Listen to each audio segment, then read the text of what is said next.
तर नमस्कार मित्रांनो, स्वागत आहे पुन्हा एकदा तुमचं ठाकरे कम्प्युटरच्या यूट्यूब चॅनलवरती। मित्रांनो, आजच्या व्हिडिओमध्ये आपण शिकणार आहोत एखादी PDF आहे तुमच्याकडे, तर त्या PDFचा साईज कशा प्रकारे रिड्यूस करायचं। म्हणजे आपल्याकडे PDF आपण बनवतोय मोबाईलवरून, तर खूप लंबा साईज होतो, 50 MBचा होतो, कधी कधी 100 MBचा होतो, खूप लंबा साईज होतो। तर त्या साईजला रिड्यूस कशा प्रकारे करायचं, कारण आपल्याला फॉर्म भरताना तो नक्कीच उपयोगात पडत असतो। तर मित्रांनो, त्यासाठी सिंपल तुम्हाला क्रोमवरती यायचं आहे। क्रोमवरती आल्यानंतर तुम्हाला टाईप करायचं आहे PDF साइज रिड्यूसर। ओके, तर PDF साइज रिड्यूसर मी क्लिक केलेला आहे, एंटर करा। त्याच्यानंतर आय लव्ह PDFची पहिली वेबसाईट तुम्हाला दिसून येईल, कॉम्प्रेस PDF ऑनलाईन।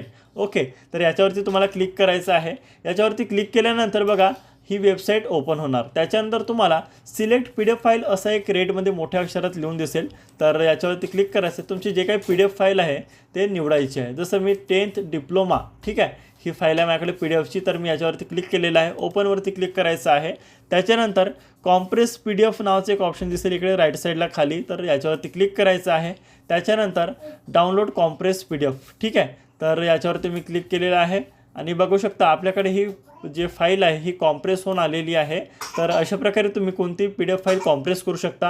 व्हिडिओ कसा वाटला ते कमेंट करून नक्की सांगा। व्हिडिओ आवडला असेल तर व्हिडिओला लाईक करा, जास्तीत जास्त लोकांपर्यंत शेअर करा आणि अशाच हेल्पफुल व्हिडिओसाठी आपल्या ठाकरे कम्प्युटरच्या यूट्यूब चॅनलला सबस्क्राईब करायला विसरू नका।